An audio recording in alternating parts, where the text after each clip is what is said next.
हम तो रखते हैं मुसलमानों का दीन, दिल से है खुदा में खत्मुल मुरसलीन, दिल से है खुदा में खत्मुल मुरसलीन, खत्मुल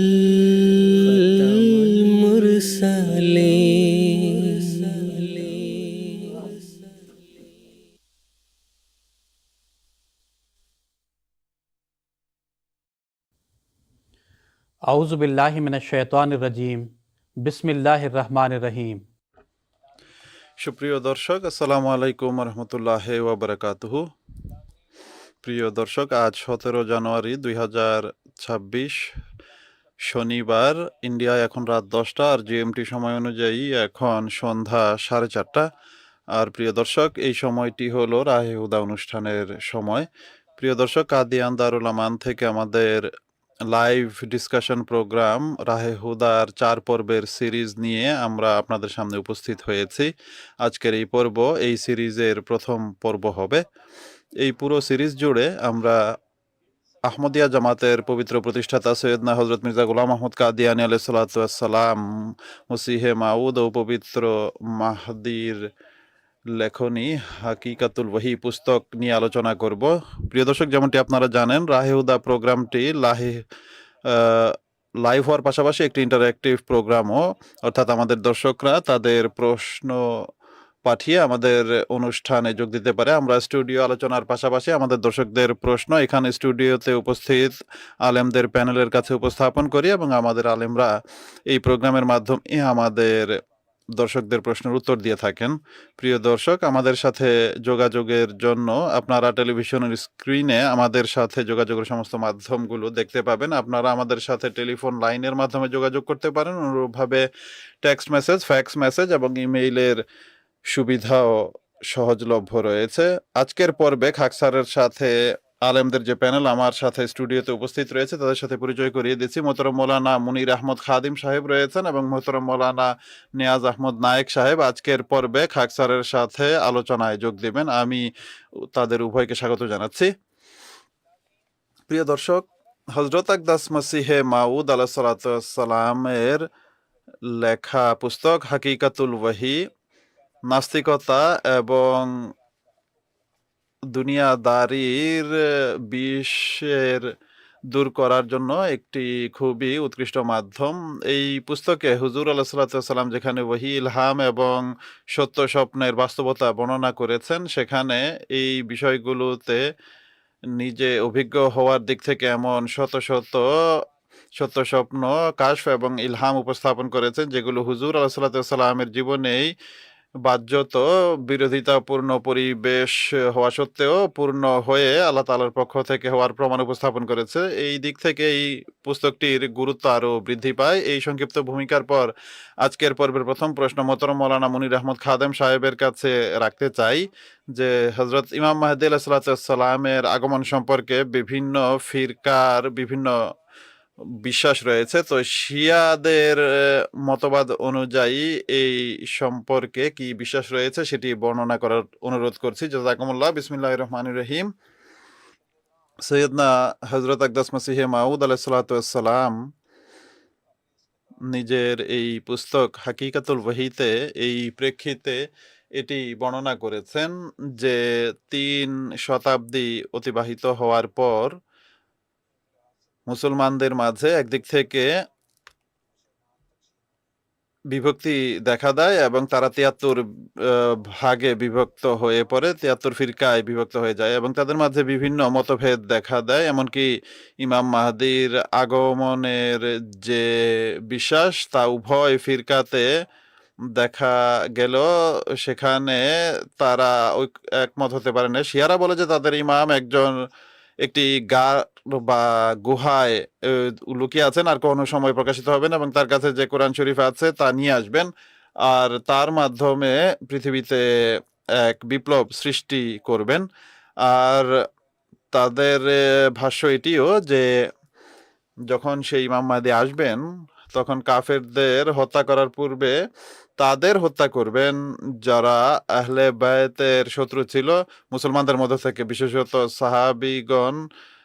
কতক এটিও মনে করেন যে তাদেরকে পুনরায় জীবিত করা হবে এবং সেই যুগে তারা পুনরায় আসবে, আর তাদের সাথে তার যুদ্ধ হবে, যে কেননা তারা কত শত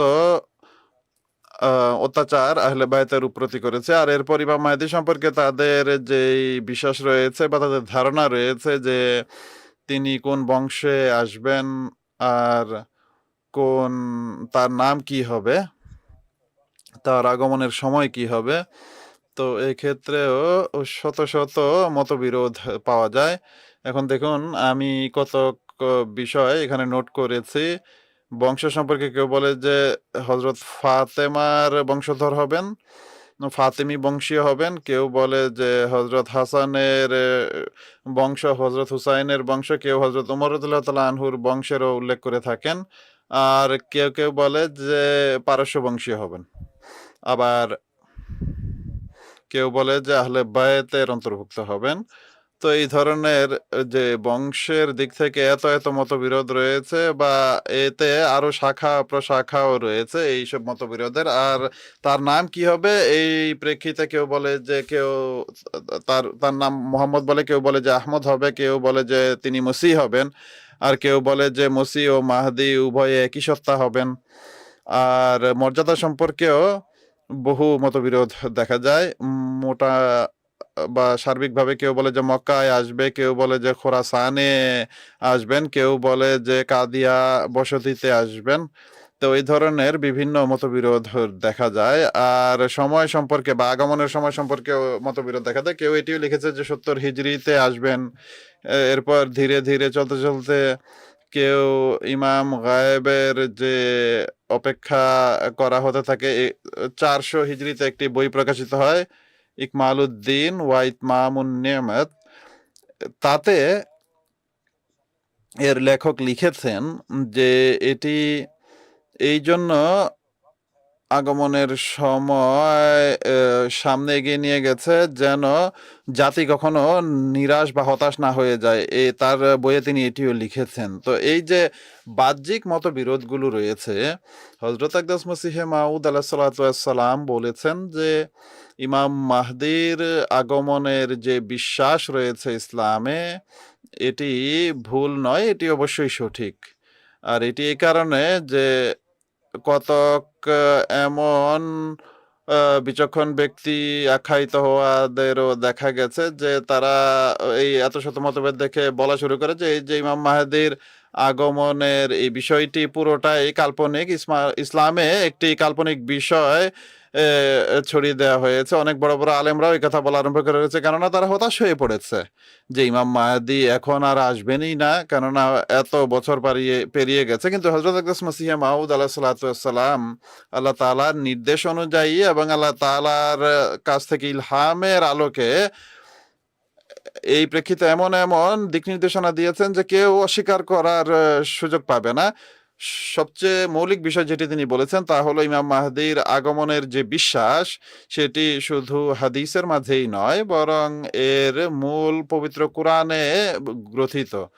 আর যার মূল কোরআনের মাঝে গ্রথিত আছে সেটিকে অস্বীকার করা সম্ভব নয়, তা মিথ্যা হতেই পারে না। শুধু দেখার মতো চোখ থাকতে হবে। আর তার জন্য আজ আল্লাহ তাআলা হযরত আকদাস মসিহে মাউদ আলাইহিস সালাতু ওয়াস সালামকে সেই ইলহামের জ্যোতি দান করেছেন। অতএব তিনি বুখারীর সেই হাদিস যাতে লেখা আছে যে মহানবী সাল্লাল্লাহু আলাইহি ওয়াসাল্লামের প্রতি যখন এই আয়াত অবতীর্ণ হয় যে ওয়াখারিনা মিনহুম লাম্মা ইয়ালহাকু বিহিম ওয়া হুয়াল আজিজুল হাকিম, তখন সাহাবীরা জিজ্ঞেস করেন যে আখারিন কারা, তখন তিনি নিশ্চুপ থাকেন, তিনি কোনো উত্তর দেননি। দ্বিতীয়বার পুনরায় জিজ্ঞেস করা হয় যে হুজুর এই আখারিনরা কারা, তখনও তিনি নিশ্চুপ থাকেন। তৃতীয়বার পুনরায় জিজ্ঞেস করা হয় যে হুজুর এই আখারিন কারা, তখন হুজুর সাল্লাল্লাহু আলাইহি ওয়াসাল্লাম পুরো সভায় সলমান ফার্সি বসা ছিলেন, তার কাঁধে হাত রেখে বলেন যে লাউ কানাল ঈমানু মুআল্লাকাম বিসসুরাইয়া লা নালাহু রাজুলুন আও রিজালুম মিন হাউলায়, যে ঈমান যদি সুরাইয়া নক্ষত্রেও চলে যায় তাহলে পারস্য বংশীয় অর্থাৎ সলমান ফার্সির বংশের মধ্য থেকে এক অথবা কতক ব্যক্তি সেটিকে পুনরায় ধরাপৃষ্ঠে ফিরিয়ে আনবেন। তো হযরত মসিহ মাউদ রাসূলুল্লাহ সাল্লাম বলেন যে তার বংশের বিষয়টি এমনভাবে সমাধা হয়ে গেল যে এই যে হাদিস বুখারীতে বর্ণিত হয়েছে আর যা কোরআন শরীফেরই ব্যাখ্যা বা তফসির, যা মহানবী সাল্লাল্লাহু আলাইহি ওয়াসাল্লাম স্বয়ং করেছেন, এর দ্বারা প্রমাণিত হলো যে ইমাম মাহদী যিনি আসতে যাচ্ছেন তিনি পারস্য বংশীয় হবেন। আর এরপর এই প্রশ্ন রয়েছে যে তিনি কখন আসবেন, তিনি এটিও বলেন যে এর উল্লেখ পবিত্র কোরআনে রয়েছে। পবিত্র কোরআনে আল্লাহ তাআলা বলেছেন যে মহানবী সাল্লাল্লাহু আলাইহি ওয়াসাল্লাম হযরত মূসা আলাইহিস সালামের সদৃশ, তারপরে আগমনকারী খিলাফত হযরত মূসা আলাইহিস সালামের পরে আগমনকারী খিলাফতের অনুরূপ হবে। এখন যখন অনুরূপ বা সাদৃশ্য বর্ণনা করা হচ্ছে তখন দেখতে হবে যে হযরত মূসা আলাইহিস সালামের 1300 বছর পর হযরত ঈসা আলাইহিস সালামের আগমন হয়েছিল, 14 শতাব্দীর শিরোভাগে হয়েছিল। তো সেই এই হিসাব অনুযায়ী এই যুগেও এই সমাধা হয়ে গেল যে ইমাম মাহদী আলাইহিস সালাম মহানবী সাল্লাল্লাহু আলাইহি ওয়াসাল্লামের 13 শতাব্দী পর 14 শতাব্দীর শিরোভাগে আগমন করবেন, আর এটিও কোরআন শরীফের মাধ্যমে প্রমাণিত হলো। আর এরপর হযরত আকদাস মসিহ মাউদ আলাইহিস সালাম আরো বলেন যে দেখো এই যে তোমরা বলো যে রক্তের নদী প্রবাহিত হবে যখন ইমাম মাহদী আলাইহিস সালাম আসবেন, এই বিষয়টি সম্পূর্ণ ভ্রান্ত। কোনো খুনি মাহদী এখন আর আসবেন না। ইসলাম এখন নিজের যুক্তি প্রমাণের জোরে সারা পৃথিবীতে জ্যোতি বিস্তৃত করবে এবং যুক্তি প্রমাণের তলোয়ার দ্বারা সবাইকে পরাজিত করবে। এখন রক্ত প্রবাহের কোনো প্রয়োজন নেই। কোরআন শরীফ এখন যুক্তি প্রমাণের মাধ্যমে সারা পৃথিবীতে ছড়িয়ে দেওয়া প্রয়োজন। অতএব তিনি এই যে কথাটি বলেছেন, তো এটিও কোরআন শরীফের আলোকেই তিনি বর্ণনা করেছেন বা বলেছেন। আর তিনি বলেন যে দেখো কোরআন শরীফ সম্পূর্ণ হয়ে গেছে, মহানবী সাল্লাল্লাহু আলাইহি ওয়াসাল্লামের যুগে হেদায়েত পরিপূর্ণ হয়ে গেছে। আর এই যে ইমাম মাহদীর যুগ, এটি আল্লাহ তাআলা তাকমিলে ইশাআত হিদায়াত অর্থাৎ হেদায়েতের পূর্ণতার জন্য নির্ধারণ করে রেখেছিলেন, কেননা সেই যুগে এই মাধ্যম ছিল না যার মাধ্যমে হেদায়েতের পরিপূর্ণতা হওয়ার ছিল। এখন আল্লাহ তাআলা সেসব উপকরণ সৃষ্টি করেছেন। তো এখন ইসলামের এই যে উজ্জ্বল চেহারা, ইসলামের যে উজ্জ্বল যুক্তি প্রমাণ, এর মাধ্যমে ইসলাম সারা পৃথিবীতে ছড়িয়ে পড়বে। তবে আজ আপনি যদি দেখুন তাহলে সেই উজ্জ্বল চেহারা জামাতে আহমদিয়ার মাধ্যমে আজ পৃথিবীর 200-র অধিক দেশে আল্লাহ তাআলার কৃপায় ছড়িয়ে পড়েছে। কোনো তরবারির প্রয়োজন হয়নি, কোনো তীরের প্রয়োজন হয়নি। ইসলাম এর যে হৃদয়গ্রাহী বা হৃদয়কে জয়কারী যে যুক্তি প্রমাণ রয়েছে সেগুলোই এখন বিজয়ের উপকরণ সৃষ্টি করবে। আর যদি বুজুর্গানে উম্মতের প্রতি দৃষ্টি দেওয়া হয় তাহলে হযরত শাহ ওয়ালিউল্লাহ মুহাদ্দিস দেহলভী রহমতুল্লাহ আলাইহি নিজের পুস্তক তাফহিমাতে রব্ব ইলাহিয়াতেও খোদা তাআলার ইলহামের আলোকে লিখেছেন যে অনবরত 1400 বছরে এমন বুজুর্গ বা রব্বানি বুজুর্গ জন্ম নিয়েছেন যারা ইলহামি ইঙ্গিতের আলোকে বলেছেন এইসব কথা। অতএব তাফহিমাতে রব্বানিয়া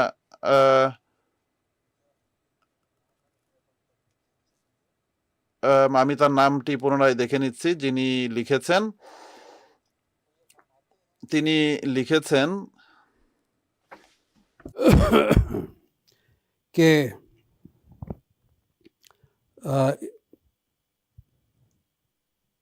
अन्नल क़यामता क़रबत, उनकी किताब है তার পুস্তক তাফহিমাতে ইলাহিয়া, সেখানে বলেছেন যে কিয়ামত সন্নিকট হয়ে গেছে। ওয়াল মাহদিও তাহিয়াও লিল খুরুজ, অর্থাৎ মাহদি প্রকাশিত হওয়ার জন্য প্রস্তুত হয়ে আছেন। তো এই যে হযরত শাহ ওয়ালিউল্লাহ সাহেব মুহাদ্দিস দেহলভী রয়েছেন, যার উল্লেখ আমি এখনই করলাম, তিনি এই 1300 শতাব্দীর মাঝে এই বুজুর্গ এসেছিলেন বা আগমন করেছিলেন, আর 1300 শতাব্দীর শেষের দিকে এবং 1400 শতাব্দীর শুরুতে তিনি বলেছিলেন যে এই বুজুর্গ সম্পর্কে, অর্থাৎ ইমাম মাহদী সম্পর্কে খোদা তাআলা আমাকে ইলহামের মাধ্যমে জানিয়েছেন যে সেই ইমাম মাহদী এখন আগমনের জন্য একেবারে প্রস্তুত হয়ে আছেন। আসলে এই কথাটি আমি এই জন্য উপস্থাপন করলাম যে 1400 বছরে এমন বুজুর্গানে উম্মতেরও কোনো ঘাটতি নেই যারা বলে দিয়েছিলেন যে এই ইমাম মাহদী আসতে যাচ্ছেন এবং সেই সময় এসে গেছে। আর হযরত মসিহ মাউদ সাল্লাম তো পবিত্র কোরআনের আয়াত দ্বারা এবং পবিত্র কোরআনের উদ্ধৃতি দিয়ে এই বিষয়টি বর্ণনা করেছেন। আর এরপর দেখুন যে হযরত আকদাস মসিহ মাউদ আলাইহিসসালামের যুগে যখন তিনি এই ঘোষণা করেন যে আমি খোদার পক্ষ থেকে সেই ইমাম মাহদী, আমি মসিহে মাউদ, আমাকেই খোদা তাআলা প্রত্যাদিষ্ট করে প্রেরণ করেছেন এবং আমার প্রতি ইলহাম করেছেন, আর আমার যুগে সেই সমস্ত নিদর্শনাদি আল্লাহ তাআলা পূর্ণ করেছেন যা মহানবী সাল্লাল্লাহু আলাইহি ওয়াসাল্লাম এবং তার পূর্বে নবীগণ আলাইহিমুসসালাম ইমাম মাহদী এবং আগমনকারী মসিহ সম্পর্কে বর্ণনা করেছেন। উদাহরণস্বরূপ তিনি বলেন যে দেখো, একটি নিদর্শন হলো মহানবী সাল্লাল্লাহু আলাইহি ওয়াসাল্লাম যা বর্ণনা করেছেন যে যখন সেই ইমাম মাহদী আসবেন তখন তার যুগে রমজানের মাসে সূর্য এবং চন্দ্রে গ্রহণ লাগবে। সূর্যে চন্দ্র গ্রহণ হবে তার গ্রহণের প্রথম রাতে এবং সূর্য তার গ্রহণের দিনগুলোর মধ্যবর্তী দিনে গ্রহণ লাগবে।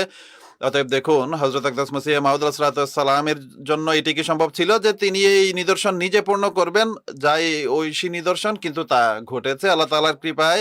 তারই যুগে 1894 সনে এই নিদর্শন পূর্ণ হয়েছে, আর ঠিক সেভাবেই পূর্ণ হয়েছে, সেইভাবে এই চন্দ্র এবং সূর্য গ্রহণ হয়েছে যেভাবে হাদিসের গ্রন্থ দারে কুতনিতে তার উল্লেখ মহানবী সাল্লাল্লাহু আলাইহি ওয়াসাল্লাম করে গেছেন। এরপর তিনি বলেন যে দেখো, আল্লাহ তাআলা পূর্ব থেকেই বলে দিয়েছেন, মহানবী সাল্লাল্লাহু আলাইহি ওয়াসাল্লামও বলে দিয়েছেন যে, আর এর পূর্বে যেসব শরীয়ত এসেছে তারাও বলে গেছেন যে যখন সেই ইমাম মাহদী এবং মসিহ মাউদ আসবেন তখন তার যুগে প্লেগ দেখা দিবে, প্লেগের মহামারী দেখা দিবে। অতএব তিনি এই ভবিষ্যৎবাণী করেন যে আমার জীবদ্দশাতেও এই প্লেগ দেখা দিবে।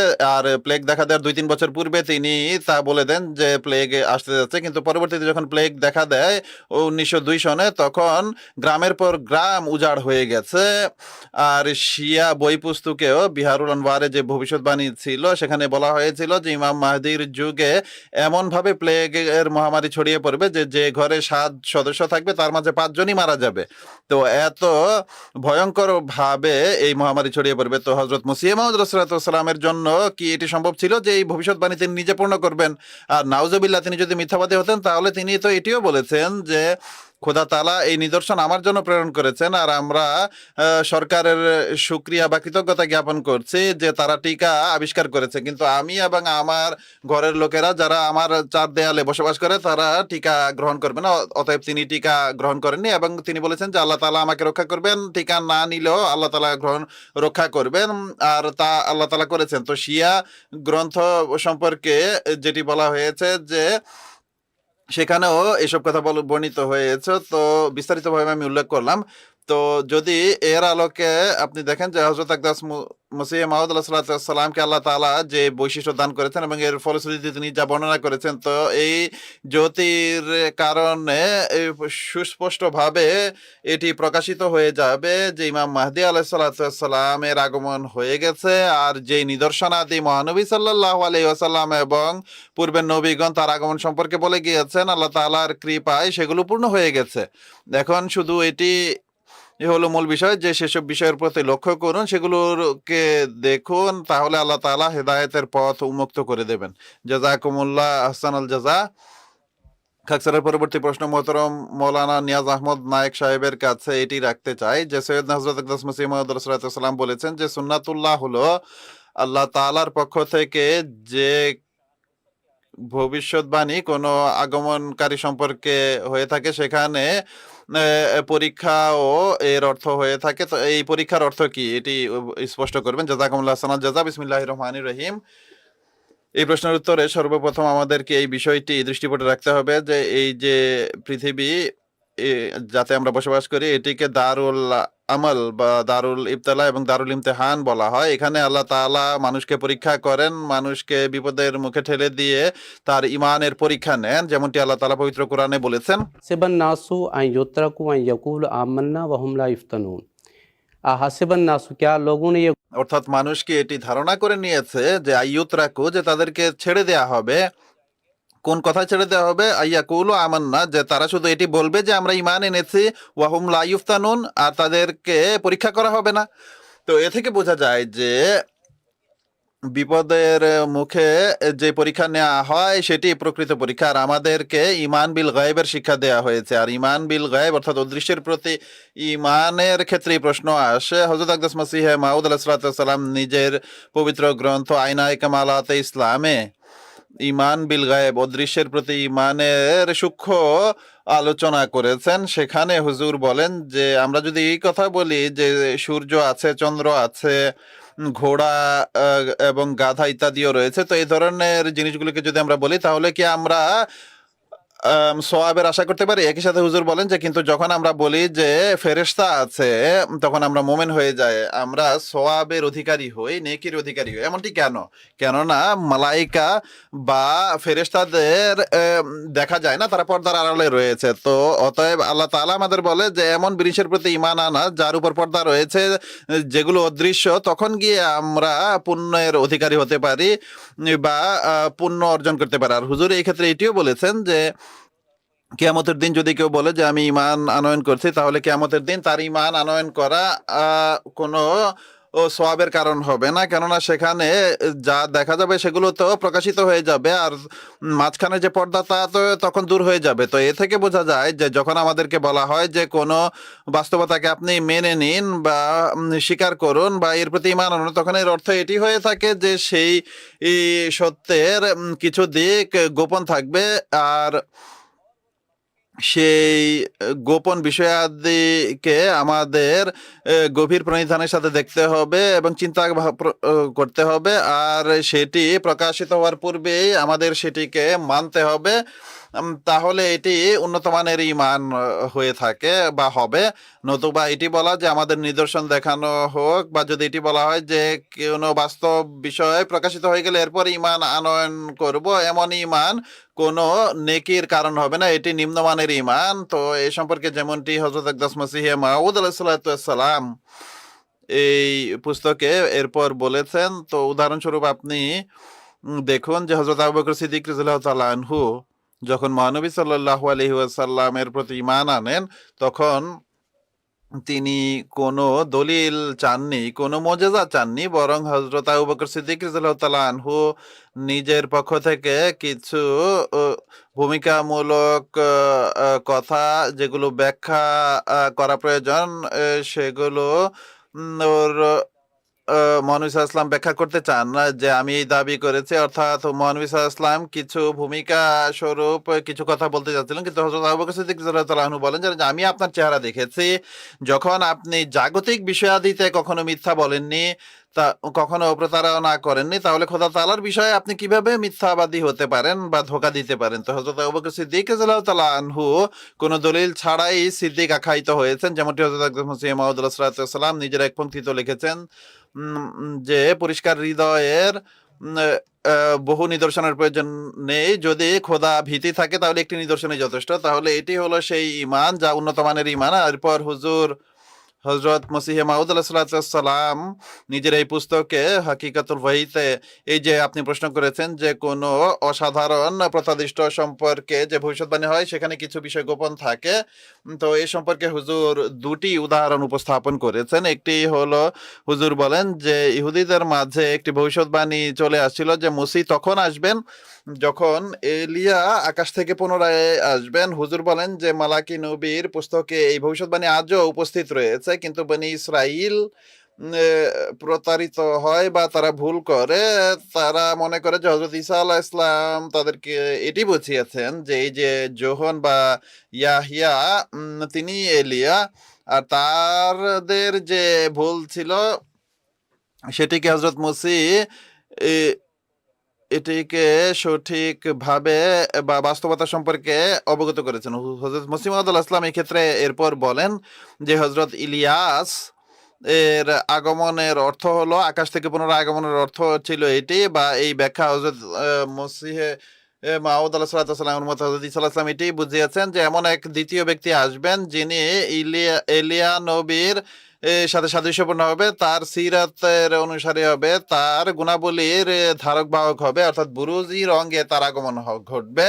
তো এটি ছিল ভুল ধারণা বা এই পরীক্ষা, যেটিকে হযরত ঈসা আলাইহিস সালাম তখন দূর করেছেন। আর এই অবস্থায় মুসলমানদেরও হয়েছে, মুসলমানদের মাঝেও হযরত ঈসা আলাইহিস সালাম সম্পর্কে যে ভুল ধারণা পাওয়া যায় যে তিনি আকাশে চলে গিয়েছেন, এবং নুজুল এর বিষয়েও পরীক্ষার সম্মুখীন হতে হয় মানুষকে, যে ঈসা আলাইহিস সালাম আকাশ থেকে অবতীর্ণ হবেন। তো যেভাবে হযরত ঈসা আলাইহিস সালামের প্রথম ভুল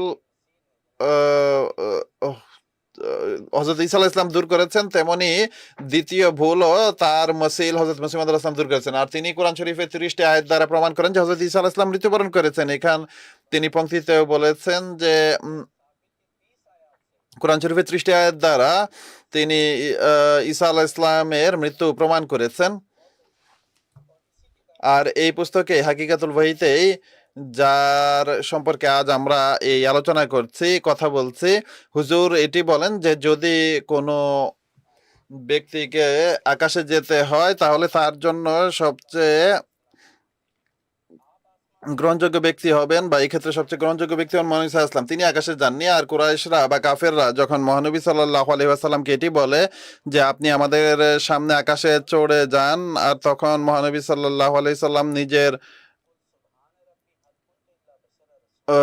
তিনি বলেন যে কুল হাল কুনতু ইল্লা বাশারার রাসূলা, মহানবী সাল্লাল্লাহু আলাইহি ওয়াসাল্লাম উত্তর দিয়েছেন যে মানুষের জন্য আকাশে যাওয়া নিষিদ্ধ। তো রাসূল করিম সাল্লাল্লাহু আলাইহি সাল্লাম যেখানে আকাশে যেতে পারেননি, সেখানে হযরত ঈসা আলাইহিস সালাম যিনি একজন মানুষ, তিনি কিভাবে আকাশে যেতে পারে? তো হুজুর এখানে এরপর এই উদাহরণ দিয়েছেন। তিনি আরেকটি পংক্তির উল্লেখ করলেন, হযরত এলিয়ার যে বুরুজ তিনি হলেন যোহন বা ইয়োহান্না বা ইয়াহিয়া। অনুরূপভাবে এই যুগে হযরত মসিহ মাউদ আলাইহিস সালাম বুরুজি রঙে ঈসা ইবনে মরিয়ম আখ্যায়িত হয়েছেন বা ঈসা হিসেবে এসেছেন। তো এই যে ছায়া স্বরূপ বা বুরুজ স্বরূপ আসার বিষয়ে তিনি একটি উদ্ধৃতিতে বলেন, হুজুর লিখেছেন যে এই বুরুজের বিশ্বাস নতুন কোনো বিশ্বাস নয়, বরং খোদা তাআলার পূর্বের কিতাবসমূহেও এই বিশ্বাসের উল্লেখ পাওয়া যায়। অতএব মালাকি নবীর পুস্তক, যা এলিয়ার দ্বিতীয় আগমনের ভবিষ্যৎবাণী, যেটিকে ইহুদিরা নিজেদের ভুলে এটি মনে করতে থেকেছে যে স্বয়ং এলিয়া নবী আকাশ থেকে অবতীর্ণ হবেন, অবশেষে তিনিও বুরুজি সাব্যস্ত হলেন। আর ইয়াহিয়া নবী হলেন তিনি।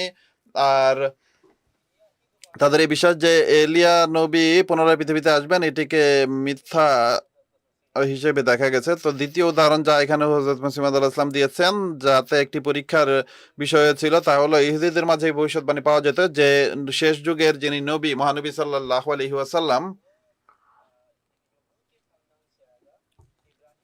তিনি ইহুদিদের এর বংশধর হবেন এবং ইব্রাহিমের বংশধর হবেন, এবং তার ভাইদের মাঝ থেকেই তার আগমন ঘটবে। তো হযরত আকদাস মসিহ মাউদ আলাইহিস সালাম বলেন যে ইহুদিরা এটাই মনে করতে থেকেছে যে শেষ যুগের নবী বনি ইসরাইল থেকে আসবেন, কিন্তু বাহ্যত তিনি এই বনি ইসমাইলে আগমন করেছেন। তো এখানে যদি সুস্পষ্টভাবে বলা হতো যে নবী আসবেন তিনি বনি ইসমাইল হতে আসবেন, তার বাপের বা পিতার নাম হবে আব্দুল্লাহ, তার মাতার নাম হবে আমেনা, বা তিনি মক্কায় জন্মগ্রহণ করবেন, বা তার নাম হবে মোহাম্মদ। তো এই ধরনের সুস্পষ্টতা যদি থাকতো তাহলে ইহুদিরা কোনো পরীক্ষায় পড়তো না। তো আসলে ইহুদিদের, অথচ ইহুদিরা বনি ইসমাইলের ভাই, বনি পরের অংশ আমি বুঝিনি, কিন্তু মহানবী সাল্লাল্লাহু আলাইহি ওয়াসাল্লামের সম্পর্কে যেই ভবিষ্যৎবাণী করা হয়েছিল সেগুলোকে তিনি সামগ্রিকভাবে দেখেননি।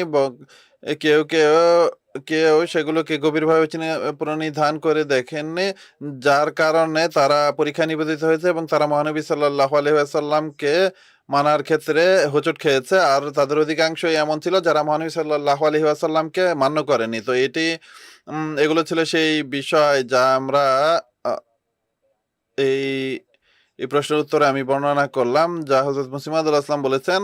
অথচ ইহুদিরা বা ইহুদিদের মাঝে এই রীতি রয়েছে যে কোরআন শরীফের যে তারা যেহেতু সঠিক নিয়তে সমস্ত ভবিষ্যৎবাণীর প্রতি তাকায়নি এবং সেগুলোকে পড়েনি, তাই শেষ যুগের যে মসিহ এবং মাহদী তাকে মান্য করতে তারা বঞ্চিত থেকেছে। তো সংক্ষেপে এই হলো উত্তর। জাযাকুমুল্লাহ আহসানাল জাযা। প্রিয় দর্শক, আপনাদের পক্ষ থেকে আমরা অনেক প্রশ্ন পাচ্ছি টেক্সট মেসেজ আকারেও। আমরা তার মধ্য থেকে কয়েকটি প্রশ্ন এখন নিতে চাই। মোকাররম আমির হামজা সাহেব টেক্সট মেসেজ আকারে আমাদের প্রশ্ন করেছেন, সেই প্রশ্নটি আমি এখানে পড়ে শোনাচ্ছি। আমির হামজা সাহেবের প্রশ্ন হলো, হযরত আকদাস মসিহ মাউদ আলাইহিস সালাম সমাজের সংস্কারের জন্য যে গুরুত্বপূর্ণ ভূমিকা পালন করেছেন তার কিছুটা বর্ণনা দিন। আমি মোহতরম মৌলানা মুনির আহমদ খাদেম সাহেবের কাছে অনুরোধ করছি সংক্ষেপে এই প্রশ্নের উত্তর দেওয়ার জন্য। জাযাকুমুল্লাহ।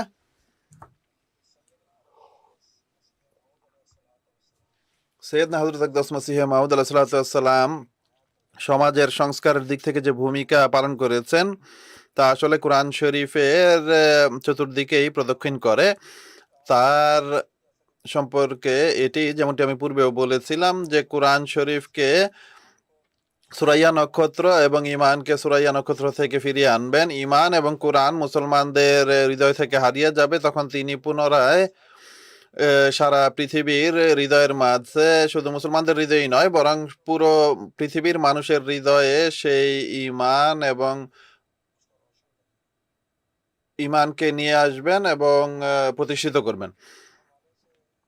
আর তার সম্পর্কে এটিও বলা হয়েছিল যে তিনি মহানবী সাল্লাল্লাহু আলাইহি ওয়াসাল্লামের অনুসরণে কোরআন শরীফের অনন্য বৈশিষ্ট্য প্রকাশ করবেন। কোরআন শরীফ সম্পূর্ণ হয়ে গিয়েছিল, যেমনটি কোরআন শরীফে আল্লাহ তাআলা বলেছেন, আল ইয়াউমা लकुम दीनकुम व अतममतु अलैकुम नेमती व रज़ीतु लकुमुल इस्लाम दीना। कुरान मजीद मुकम्मल हो गया। কোরআন শরীফ সম্পূর্ণ হয়ে গেছে, এই খোদা তাআলার নিয়ামত এখন পরিপূর্ণ হয়ে গেছে। তো এটিকে এখন পৃথিবীতে মহানবী সাল্লাল্লাহু আলাইহি ওয়াসাল্লামের দাসত্বেই প্রচার করা সম্ভব, প্রসার দেয়া সম্ভব। আগমনকারী মহানবী সাল্লাল্লাহু আলাইহি ওয়াসাল্লামের দাসত্বেই এই কাজ করবেন। হযরত আকদাস মসিহ মাউদ আলাইহিস সালাম এক স্থানে বলেন যে আমার আমল, মহানবী সাল্লাল্লাহু আলাইহি ওয়াসাল্লাম এক জায়গায় বলেন যে আমার আমল যদি পৃথিবীর পাহাড় সম হতো, আর হযরত মসিহ মাউদ আলাইহিস সালাম বলছেন যে আমার আমল যদি পাহাড় সম হতো এবং আমি মহানবী সাল্লাল্লাহু আলাইহি ওয়াসাল্লামের অনুসরণকারী না হতাম, তাহলে আমি যে মর্যাদা লাভ করেছি তা কখনো পেতাম না। আর এক স্থানে তিনি তার এক স্বপ্নের উল্লেখ করেন, যে স্বপ্নে কোনো ব্যক্তি বলছে যে হাযা রাজুলুন ইউহিব্বু রাসূলুল্লাহ, অর্থাৎ এই হলো সেই ব্যক্তি যে আল্লাহর রাসূলকে অনেক ভালোবাসে। তো তিনি বলেন যে এ দ্বারা আমি এটি বুঝলাম যে এই সেবা এই যুগে যা নেওয়া হবে তার জন্য শর্ত হলো হুব্বে রসুল, অর্থাৎ মহানবী সাল্লাল্লাহু আলাইহি ওয়াসাল্লামের প্রতি ভালোবাসা। তো তিনি সমাজের জন্য সংশোধনের যে ভূমিকা পালন করেছেন সেগুলো অসংখ্য রয়েছে। আমি সময়ের দিকে লক্ষ্য রেখে দু একটি উল্লেখ করছি। হযরত মসিহ মাউদ আলাইহিস সালাম 1882 থেকে নিয়ে 1884 পর্যন্ত একটি পুস্তক রচনা করেছেন, বারাহিনে আহমদিয়া। আর তাতে তিনি এই বিষয়টি বর্ণনা করেছেন যে দেখো, এই যুগটি এমন যে তাতে প্রত্যেক ধর্মের অনুসারী অন্য ধর্মের প্রতি আক্রমণ করছে, অন্য ধর্মের উপর হামলা করছে। আমি কোরআন শরীফের বৈশিষ্ট্য বর্ণনা করছি, আপনারা নিজ নিজ ধর্মের বৈশিষ্ট্য বর্ণনা করুন। তো সমাজের সংস্কারের পুরো রঙই পাল্টে যাবে। যারা খ্রিস্টান তারা বাইবেল থেকে বাইবেলের গুণ বর্ণনা করুক, হিন্দুরা বেদের গুণাবলী বর্ণনা করুক, অন্য ধর্মের অনুসারীরা তাদের ধর্মের গুণাবলী বর্ণনা করুক। আমি কোরআন শরীফের শ্রেষ্ঠত্ব তুলে ধরছি, আর আমি যে সকল গুণাবলী বর্ণনা করছি তার অর্ধেক বা 1/4 বা 1/5 যে বর্ণনা করবে আমি তাকে আমার মালিকানা থেকে 10,000 রুপি পুরস্কার দেওয়ার ঘোষণা দিচ্ছি। তো তিনি 10,000 রুপি পুরস্কারেরও চ্যালেঞ্জ দিয়ে সম্পূর্ণ বিষয়টাই পাল্টে দিলেন, যে একে অপরকে গালি দিও না, আক্রমণ করো না, একে অপরের সবাই নিজ নিজ ধর্মের গুণাবলী তুলে ধরো, এই একটি কথা ছিল এটি। অনুরূপভাবে তিনি আরো বলেন যে দেখো, বর্তমানে যে যুগ, এটি যুদ্ধের যুগ নয়। এতে যদি সংশোধন করতে হয় তাহলে আল্লাহ তাআলা পবিত্র কোরআনে বলেছেন যে কোরআন শরীফকে ধারণ করো এবং এর মাধ্যমে জিহাদ করো, জাহিদহুম বিহি জিহাদান কবীরা, অর্থাৎ এই কোরআন শরীফের মাধ্যমে সবচেয়ে বড় জিহাদে অংশ নাও। তো এখন হলো কলমের জিহাদ। এক যুগে তরবারি দ্বারা জিহাদ হতো, তিনি বলেন যে এই যুগে কলম দ্বারা সেই কাজ করা হবে। তো পৃথিবীতে যে লড়াই ঝগড়া এবং রক্ত প্রবাহিত হতো, তিনি তা বন্ধ করার উপকরণ সৃষ্টি করেছেন, যে আপনারা নিজ নিজ হাতে নিজ নিজ ধর্মের জন্য, নিজ নিজ বিশ্বাসের জন্য কলমের অস্ত্র ধারণ করুন, নিজ নিজ ধর্মের প্রচার করো এবং নিজেদের কথা পৃথিবীতে ছড়ানোর চেষ্টা করুন। অনুরূপভাবে তিনি আরো বলেন যে প্রত্যেক মানুষের উচিত যে সে যেন মানব জাতির প্রতি ভালোবাসা প্রদর্শন করে। তিনি এক স্থানে বলেন, আমি মানব জাতির প্রতি এমন ভালোবাসা রাখি যেভাবে এক স্নেহময়ী মা নিজ সন্তানদের প্রতি রাখে, বরং তার চেয়েও বেশি। তো মানব জাতির প্রতি ভালোবাসা পোষণের যে উন্নত মর্যাদা, তা সমাজের সংস্কারের দিক থেকে হযরত মসিহ মাউদ আলাইহিস সালাম প্রতিষ্ঠিত করেছেন। তো এরূপ অসংখ্য নিদর্শন রয়েছে যা কোরআন শরীফের আলোকে এবং মহানবী সাল্লাল্লাহু আলাইহি ওয়াসাল্লামের শিক্ষামালার আলোকে হযরত আকদাস মসিহ মাউদ আলাইহিস সালাম এই পৃথিবীর সামনে উপস্থাপন করেছেন। এখন আবশ্যক যা তা হলো সেই সব বই পুস্তককে, যা বিশেষভাবে হযরত আকদাস মসিহ মাউদ আলাইহিস সালাম রচনা করেছেন, সেগুলোকে যেন পাঠ করা হয়। এখনই আমি যেমনটি বারাহিনা আহমদিয়ার উল্লেখ করলাম, একই সাথে ইসলামী উসুল কি ফিলোসফি, ইসলামী নীতি দর্শন পুস্তক রয়েছে। তো এই পুস্তকটি পড়লেও জানা যাবে যে তিনি আলাইহিস সালাম কিভাবে ইসলামের যে উন্নত বৈশিষ্ট্য রয়েছে এবং উজ্জ্বল বৈশিষ্ট্য রয়েছে তার দর্শন বর্ণনা করেছেন এবং এটিকে মানুষের সামনে তুলে ধরেছেন। তো এর ফলাফলে এই পুস্তকে যে বিশেষ ভাবে সমাজের সংস্কারের এক অভিনব পদ্ধতি তিনি তুলে ধরেছেন। তো এই বইটি পড়ারও অনুরোধ করছি, যে এই বইটিও বিশেষভাবে যারা হেদায়েতের অনুসন্ধানী তারা যেন পড়ার চেষ্টা করে। জাযাকাল্লাহ আহসানাল জাযা। हमें প্রিয় দর্শক, আরেকটি প্রশ্ন আমরা টেক্সট মেসেজ আকারে পেয়েছি, সেই প্রশ্নটি আমি এখানে পড়ে শোনাচ্ছি। কাশ্মীর ইন্ডিয়া থেকে মোকাররম মীর তাহের আহমদ সাহেব প্রশ্ন করেছেন যে হযরত আকদাস মির্জা গোলাম আহমদ কাদিয়ানী আলাইহিসসালাম নিজেকে মহানবী সাল্লাল্লাহু আলাইহি ওয়াসাল্লামের অনুসরণকারী এবং শরীয়ত বাহক নবী না হওয়ার কথা বলেছেন। তো তিনি যদি নবী হয়ে থাকেন তাহলে জামাতে আহমদিয়া শরীয়তের বিভিন্ন দিকে কেন ভিন্ন অবস্থান রাখে? আমি আপনাকে অনুরোধ করছি প্রশ্নের উত্তর দেওয়ার জন্য। তিনি যে প্রশ্নটি করেছেন যে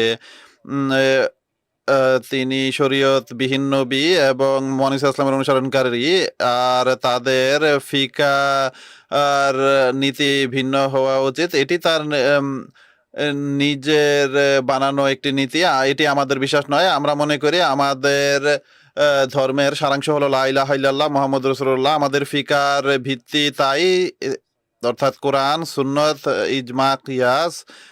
তো তার এই যে নিজের বানানো নীতি, সে অনুযায়ী তাকে উত্তর দেওয়া সম্ভব নয়। আমি যেমনটি বললাম যে হযরত আকদাস মসিহ মাউদ আলাইহিস সালাম এটি বলেছেন যে হেদায়েতের তিনটি মাধ্যম আল্লাহ তাআলা আমাদের জন্য নির্ধারণ করেছেন। একটি হলো কোরআন করিম, যা নিশ্চিত কিতাব, যাতে কোনো ভুল নেই। এ সম্পর্কে মহানবী সাল্লাল্লাহু আলাইহি ওয়াসাল্লাম বলেছেন যে আল্লাহ তাআলা উম্মতে মুহাম্মদিয়ার সংশোধনের জন্য, দিক নির্দেশনার জন্য সুন্নতকে রেখেছেন এরপর। আর হুজুর আলাইহিস সালাম এটিও বলেছেন যে কোরআন এবং সুন্নতের মাঝে একটি পার্থক্য রেখেছেন, যে কোরআন সুন্নত হলো তা যা মহানবী সাল্লাল্লাহু আলাইহি ওয়াসাল্লামের যুগেই তা প্রকাশ হয়েছিল বা তার যুগের সাথে সম্পর্কিত। হাদিস হলো সেই জিনিস যা মহানবী সাল্লাল্লাহু আলাইহি ওয়াসাল্লামের মৃত্যুর 150 বা 200 বছর পর একত্রিত হয়েছে। তো এটি সামান্য পার্থক্য হুজুর সেখানে বর্ণনা করেছেন। যে ফিকার আমাদের যে ভিত্তি, তা হলো পবিত্র কোরআন, হাদিস, সুন্নত, ইজমা, কিয়াস। তো এর মাধ্যমে আমাদের সমস্ত বিষয়াদির সমাধান আমরা করি, আর সেই অনুযায়ী আমরা পথ চলি। আর মহানবী সাল্লাল্লাহু আলাইহি ওয়াসাল্লাম সম্পর্কে হযরত মসিহ মাউদ আলাইহিস সালাম বলেছেন যে সেই নূরের জন্য আমি বিলীন, তার মাধ্যমে আমি হয়েছি, তিনি সব, আমি কিছুই না। এটি চূড়ান্ত সিদ্ধান্ত। তো আমাদের নিজেদের কিছুই নেই। আমরা, হুজুর বলেন যে আমার এই যে আলো বা জ্যোতি, আমি হলাম চন্দ্র, আর মহানবী সাল্লাল্লাহু আলাইহি ওয়াসাল্লাম হলেন সূর্য। তো চাঁদের নিজের আলো থাকে না, সে সূর্যের আলোকে প্রতিফলিত করে। তো হুজুর সাল্লাল্লাহু আলাইহি ওয়াসাল্লামই আমাদের সূর্য। আর হযরত মসিহ মাউদ আলাইহিস সালাম বলেছেন যে আমি যে আলো গ্রহণ করেছি তা মহানবী সাল্লাল্লাহু আলাইহি ওয়াসাল্লামের কাছ থেকেই ধার নিয়েছি। হ্যাঁ, এই বিষয়টি আমরা এখানে বলতে পারি বা বলা উচিত যে ফিকা হানাফিয়ার সাথে আমাদের ফিকার বেশ মিল রয়েছে। আর হযরত মসিহ মাউদ আলাইহিস সালাম ইমাম আবু হানিফার প্রশংসা করে বলেছেন যে তিনি এই বিষয়াবলীকে কোরআন শরীফ থেকে তার সমাধান করার বিশেষ গুণ তিনি অর্জন করেছিলেন, আর তিনি কোরআন শরীফের জ্ঞানের এক ভান্ডার ছিলেন। তো এই প্রশ্নের উত্তরে আমি এতটুকুই বলবো সংক্ষেপে। অনেক ধন্যবাদ আপনাকে। প্রোগ্রামের পরবর্তী প্রশ্ন মোহতরম মাওলানা মুনির আহমদ খাদেম সাহেবের কাছে আমি রাখতে চাই যে সৈয়দনা হযরত আকদাস মসিহে মাউদ আলাইহিস সালাম ইবাদতের প্রকৃত উদ্দেশ্য কি বর্ণনা করেছেন, আমাদের দর্শকদের উদ্দেশ্যে বলবেন। সৈয়দনা হযরত আকদাস মসিহে মাউদ আলাইহিস সালাম ইবাদতের প্রকৃত উদ্দেশ্য ইশকে ইলাহি, অর্থাৎ আল্লাহ তাআলার প্রতি ভালোবাসাকে বর্ণনা করেছেন। যে ইবাদতের উদ্দেশ্য হলো আল্লাহ তাআলার ভালোবাসা অর্জন করা বা আল্লাহ তাআলার ভালোবাসা লাভ করা। আর হুজুর এই বইয়ে নিজের ভাষায় যা লিখেছেন সেটি আমি তার ভাষাতেই বর্ণনা করতে চাই। তিনি বলেন যে মানুষ খোদার ইবাদতের দাবি করে, বা আর এই ইবাদত কি শুধু সেজদা, রুকু এবং কিয়াম দ্বারাই হতে পারে, বা অনেকবার তসবিহ পড়ার মাধ্যমে কেউ ফেরেশতা আখ্যায়িত হতে পারে, বরং ইবাদত তার মাধ্যমেই হতে পারে যে খোদার ভালোবাসা এমন ভাবে বা এমন মানে নিজের দিকে আকর্ষণ করে যে তার এবং খোদার মাঝ থেকে পর্দা উঠে যায়। প্রথমত খোদা তাআলার সত্তায় পূর্ণ বিশ্বাস থাকবে, আর এরপর খোদা তাআলার সৌন্দর্যের প্রতি পূর্ণ বিশ্বাস থাকবে, আর এরপর তার সাথে ভালোবাসার সম্পর্ক এমন হবে যে ভালোবাসার আগুন সর্বদা তার হৃদয়ে প্রজ্বলিত থাকবে, আর এই অবস্থা সর্বদা তার চেহারায় প্রকাশ পাবে। আর খোদার মাহাত্ম্য তার হৃদয়ে এমনভাবে বিরাজ করবে যে সারা পৃথিবী তার সামনে তুচ্ছ জ্ঞান হবে, আর সব প্রশংসা এবং সব শ্রেষ্ঠত্ব তার অর্থাৎ খোদার সত্তার সাথেই সম্পৃক্ত থাকবে, এবং তাকে অর্থাৎ খোদা তাআলাকে ছাড়া সে কোনোভাবে প্রশান্তি লাভ করতে পারবে না। যদি এমন অবস্থা সৃষ্টি হয় তাহলে এর নাম হলো পূজা বা ইবাদত। কিন্তু এই অবস্থা খোদা তাআলার বিশেষ সাহায্য ছাড়া কখনো সৃষ্টি হতে পারে না। এই কারণে খোদা তাআলা এই দোয়া শিখিয়েছেন যে ইয়াকা নাবুদু ওয়া ইয়াকা নাস্তাইন, অর্থাৎ আমরা তোমার ইবাদত অবশ্যই করি, কিন্তু প্রকৃত ইবাদত করতে পারি না যতক্ষণ না তোমার পক্ষ থেকে বিশেষ সাহায্য লাভ না হয়। খোদা তাআলা ওকে নিজের প্রকৃত প্রেমাস্পদ আখ্যা দিয়ে তাকেই সবকিছু জ্ঞান করা হলো সেই বেলায়েতের মর্যাদা, কিন্তু এই মর্যাদা তার সাহায্য ছাড়া লাভ করা সম্ভব নয়। আর এই মাহাত্ম্য পাওয়ার মাধ্যম হলো খোদার ভালোবাসা যেন হৃদয়ে ছেয়ে যায় বা প্রথিত হয়ে যায়, আর তাকেই সর্বদা পছন্দ করে, আর তাকেই খোদাকেই সবকিছুর উপর প্রাধান্য দেয় এবং নিজের জীবনের উদ্দেশ্য তার স্মরণকেই এই মনে করে। আর ইব্রাহিমের ন্যায় নিজের হাত দ্বারা নিজের প্রিয় সন্তানকে জবাই করার জন্য প্রস্তুত হয়ে যায় বা নিজেকে আগুনে ঠেলে দিতে প্রস্তুত হয়ে যায়। তো এমন প্রচন্ড নির্দেশকেও যে ভালোবাসার কারণে পালন করতে প্রস্তুত হয়ে যায়, এবং তার আনুগত্যে এমন কোনো ত্রুটি রাখে না। এটি খুবই সংকীর্ণ পথ, আর এই শরবত খুবই তিক্ত শরবত। খুব সামান্য ব্যক্তি এ দ্বারা প্রবেশ করতে পারে, এই দরজা দিয়ে প্রবেশ করতে পারে এবং এই শরবত পান করতে পারে। তিনি বলেন যে ব্যভিচার থেকে আত্মরক্ষা করা কোনো বড় বিষয় নয়, আর কাউকে হত্যা না করা কোনো বড় কাজ নয়, আর মিথ্যা অপবাদ না দেয়া কোনো বড় গুণ নয়, কিন্তু সমস্ত বিষয়ের উপর খোদা তাআলাকে প্রাধান্য দেয়া এবং তার জন্য প্রকৃত ভালোবাসা এবং প্রকৃত উদ্দীপনার সাথে পৃথিবীর সমস্ত কাঠিন্যকে বরণ করে নেয়া, বরং নিজের হাতে কঠিন পরিস্থিতি সৃষ্টি করে নেয়া, এটি হলো সেই মর্যাদা যা সিদ্দিক ছাড়া অন্য কেউ অর্জন করতে পারেন। এটি সেই ইবাদত যা আদায় করার জন্য বা যা করার জন্য মানুষকে নির্দেশ দেওয়া হয়েছে। তো এটি আমাদের অত্যন্ত সৌভাগ্য যে সৈয়দনা হযরত আকদাস আমিরুল মুমিনিন আইয়াদাল্লাহু তাআলা বিন ইসরাহিল আজিজ ও আজকাল আল্লাহ তাআলার ভালোবাসার প্রেক্ষিতে যে ইবাদতের উদ্দেশ্য কি, আল্লাহ তাআলার ভালোবাসা অর্জন করা, সেই প্রেক্ষিতে খুতবা প্রদান করেছেন। এই প্রেক্ষিতে 26 ডিসেম্বর তারিখে যে প্রথম খুতবা দিয়েছিলেন, এরপর গতকালকের যে খুতবা দিয়েছেন সেটিও এই প্রেক্ষিতেই প্রদান করেছেন। সেখানে হুজুর আল্লাহ তাআলা বিন ইসরাহিল আজিজ মহানবী সাল্লাল্লাহু আলাইহি ওয়াসাল্লামের একটি দোয়া উল্লেখ করেছেন, আর সেই দোয়া হলো আল্লাহুম্মা ইন্নী আসালুকা হুব্বাকা व हुब्बा मन युहिब्बुका वल अमल अल्लज़ी युबल्लिगुनी हुब्बाका अल्लाहुम्मा अजअल हुब्बाका हब्बा इलैया मिन नफ्सी व अहली व मिनल माइल बारिद। ये तिरमिज़ी এটি তিরমিজি থেকে নেয়া দোয়া। এর অনুবাদ হলো, হে আল্লাহ, আমি তোমার কাছে তোমার ভালোবাসা যাচনা করছি আর তাদের ভালোবাসা যাচনা করছি যাদেরকে তুমি ভালোবাসো, যার মাঝে সবচেয়ে বেশি হলেন আমাদের নবী সাল্লাল্লাহু আলাইহি ওয়াসাল্লাম। এরপর তিনি বলেন যে আর এমন আমল চাচ্ছি যা আমাকে তোমার ভালোবাসার দান করবে। হে আল্লাহ, আমি তোমার কাছে তোমার ভালোবাসা চাই যেন তা আমার জন্য এত মহান হয়ে যায় যে আমার আত্মা, আমার পরিবার এবং ঠান্ডা পানির চেয়েও তোমার ভালোবাসা আমার কাছে প্রিয় হয়ে ওঠে। হযরত আমিরুল মুমিনিন আইয়াদাল্লাহু তাআলা বিন ইসরাহিল আজিজ এই দোয়া বর্ণনা করে বলেন যে এটি হলো সেই দোয়া যা আজ প্রত্যেক সেই ব্যক্তির করা উচিত যে মহানবী সাল্লাল্লাহু আলাইহি ওয়াসাল্লামের সাথে ভালোবাসা আর দাবি করে, আর সে চায় যে আল্লাহ তাআলার প্রিয় হতে চায় এবং আল্লাহ তাআলা তার প্রতি এই কৃপা করুন, এটি চায়। তো এই প্রেক্ষিতে হযরত আকদাস মসিহ মাউদ আলাইহিস সালামের একটি পাঞ্জাবি ইলহামও তিনি বর্ণনা করেন, যা इश्क़ इलाही मुँह पर वस्से वलियाँ एह निशानी के অর্থাৎ এটি ওলিদের নিদর্শন বা চিহ্ন হলো তাদের মুখে বা চেহারায় খোদা তাআলার ভালোবাসা প্রকাশ পায়। তো যা হোক, হযরত আকদাস মসিহে মাউদ আলাইহিস সালাম যে খোদা তাআলার ইবাদতের যে উদ্দেশ্য এখানে বর্ণনা করেছেন, আর হযরত আমিরুল মুমিনিন আইয়াদাল্লাহু তাআলা বিন ইসরাহিল আজিজের খুতবায় যার উল্লেখ আমরা অনবরত দেখতে পাচ্ছি, আমাদের আহমদীদের উচিত যে আমরা যেন বিশেষভাবে তা শুনি এবং তা পড়ি এবং তার উপর আমল করি। আল্লাহ তাআলা আমাদের সবাইকে সেই তৌফিক দান করুন। জাযাকুমুল্লাহ আহসানাল জাযা।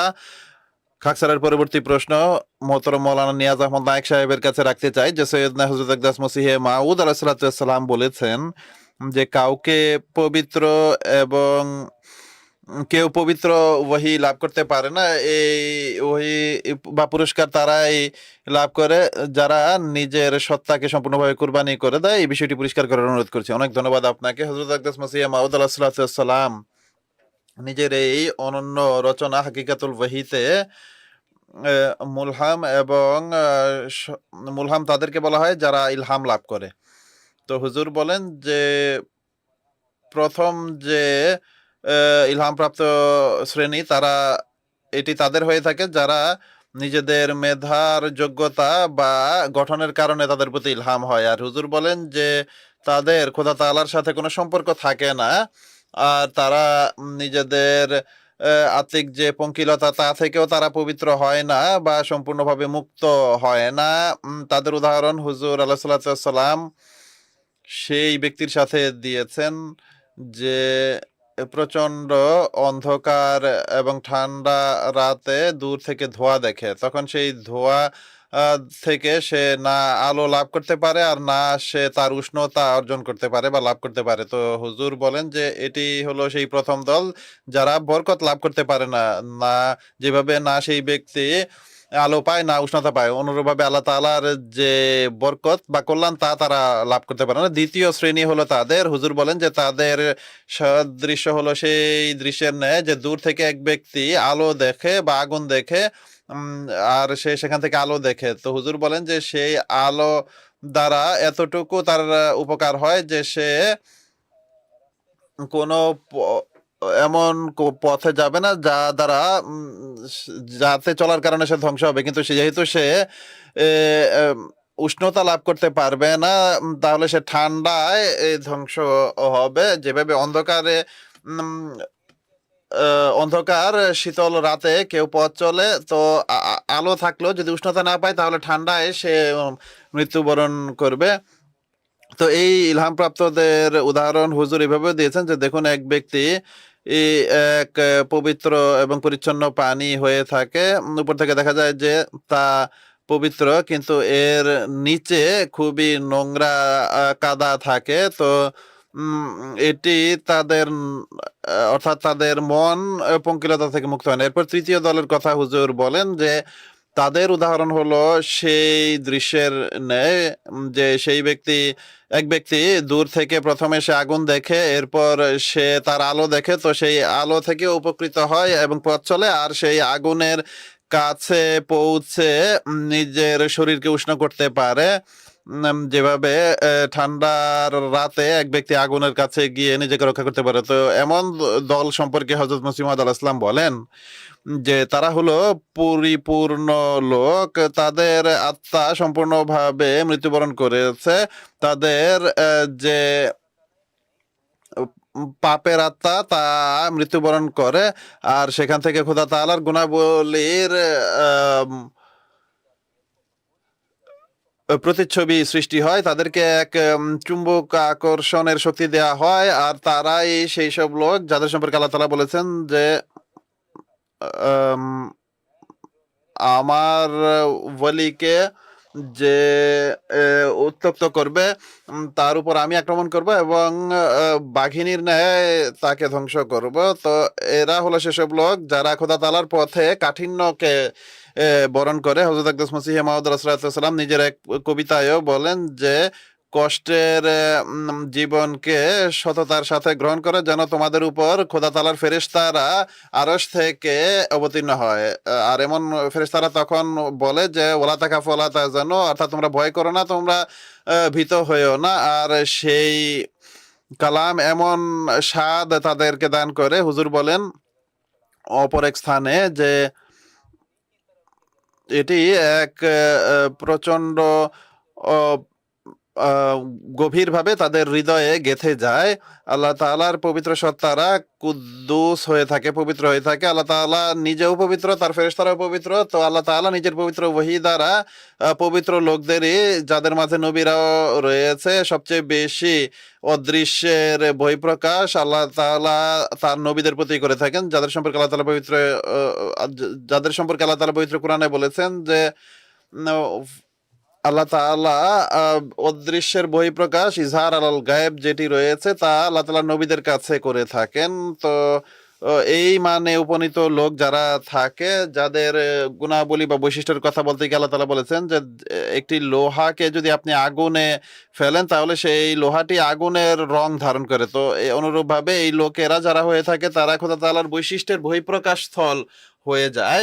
এরপর হুজুর বিভিন্ন স্থানে নিজের লেখনীতে লিখেছেন যে আল্লাহ তাআলার সবচেয়ে উত্তম বিকাশ স্থল হলেন আমাদের নবী সাল্লাল্লাহু আলাইহি ওয়াসাল্লাম, যার সম্পর্কে আল্লাহ তাআলা পবিত্র কোরআনে বলেছেন যে মা রামাইতা ইজ রামাইতা ওয়ালাকিন্নাল্লাহ রামা, অর্থাৎ হে নবী করিম সাল্লাল্লাহু আলাইহি ওয়াসাল্লাম, বদরের ময়দানে যে কঙ্কর তুমি নিক্ষেপ করেছো তা তুমি নিক্ষেপ করোনি, তা আমি নিক্ষেপ করেছি। আর আল্লাহ তাআলা নিজের হাত মহানবী সাল্লাল্লাহু আলাইহি ওয়াসাল্লামের হাত আখ্যা দিয়েছেন যে ইদুল্লাহি ফাওকা আইদিহিম, তো এমন লোকদের সাথে আল্লাহ তাআলার এই ব্যবহার হয়ে থাকে যে তাদের মাধ্যমে মুজিজা বা নিদর্শন প্রকাশিত হয়, আর এমন সব নিদর্শন প্রকাশিত হয় যা অসাধারণ নিদর্শন বলে আখ্যায়িত হয়।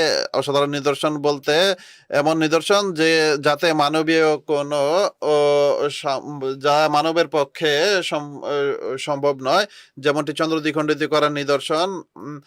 আর পরবর্তীতে হুজুর সাল্লাল্লাহু আলাইহি ওয়াসাল্লাম এর আঙ্গুল থেকে পানি ফুটে উঠছিল, বা সামান্য খাবার বহু মানুষের জন্য যথেষ্ট হওয়ার ঘটনা, বা সামান্য দুধ অনেক লোক এর পান করার ঘটনা। তো হুজুর বলেন যে এই যে অসাধারণ মুজিজা বা নিদর্শন হয়ে থাকে, এগুলো সাধারণত মোমেনদের জন্য প্রকাশিত হয়। মোমেনরাই এগুলো প্রত্যক্ষ করতে পারে, কেননা তাদের ইমানে শক্তি দান করার জন্য আল্লাহ তাআলা এমন নিদর্শনের বহিঃপ্রকাশ ঘটান। তো আল্লাহ তাআলা এখানে 3 ধরনের লোক এবং 3 ধরনের ইলহামপ্রাপ্ত লোকদের উল্লেখ করেছেন। আর সবচেয়ে উত্তম এবং সবচেয়ে পবিত্র এবং সবচেয়ে পরিচ্ছন্ন ওহী যার উপর অবতীর্ণ হয় তারা হলেন নবী। আর এই যুগে যেভাবে মানুষ ওহী ইলহামের দ্বার বন্ধ করে দিয়েছিল, হযরত মসিহ মাউদ আলাইহিস সালাম ঘোষণা দিয়েছেন যে সেই খোদা এখনো যাকে চান কালিম বানাতে পারেন, এখনো তার সাথে কথা বলেন যাকে তিনি ভালোবাসেন। আল্লাহ তাআলা তাকে ভালোবেসেছেন, আল্লাহ তাআলা তার প্রতি তার কাছে নিজেকে প্রকাশ করেছেন। হুজুর বহু স্থানে এটি লিখেছেন যে এই যে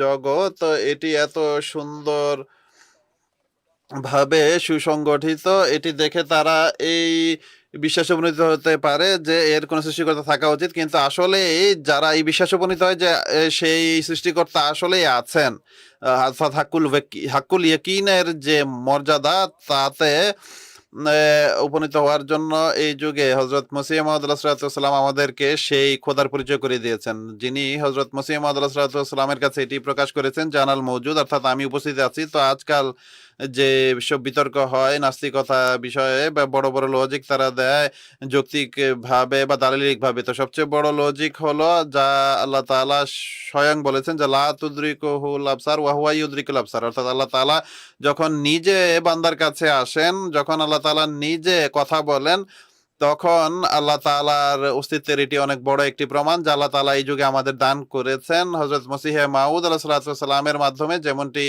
মৌলভী সাহেব বলেছেন তার উত্তরে, যে হযরত মসিহ মাউদ আলাইহিস সালাম বলেছেন যে এই যে বাকালাপের মর্যাদা আমি লাভ করেছি, আমি যদি মুহাম্মদ সাল্লাল্লাহু আলাইহি ওয়াসাল্লামের অনুসরণকারী না হতাম, তার পথে না চলতাম, তাহলে এই মান কখনো আমি পেতাম না। যদিও বা আমার আমল পাহাড় সম হতো, তবুও আল্লাহ তাআলা আমাকে এই মর্যাদা দিতেন না। তো আল্লাহ তাআলা আমাদের সবাইকে হযরত মসিহ মাউদ আলাইহিস সালামকে মানার তৌফিক দান করুন, আরো বেশি তার শিক্ষামালার উপর আমল করার তৌফিক দিন, এবং তার খলিফাদের নির্দেশাবলী যা, আর বিশেষ করে বর্তমান খলিফা হযরত মির্জা মসরুর আহমদ খলিফাতুল মসিহ আল খামেস সাইয়্যিদুল্লাহ ইবনে ইসরাঈল আজিজ আমাদের সামনে যে নির্দেশাবলী প্রদান করছেন সেগুলোর উপর আমল করার তৌফিক দান করুন, এবং আল্লাহ তাআলার বরকত লাভের তৌফিক দিন। জাযাকুমুল্লাহ আহসানাল জাযা।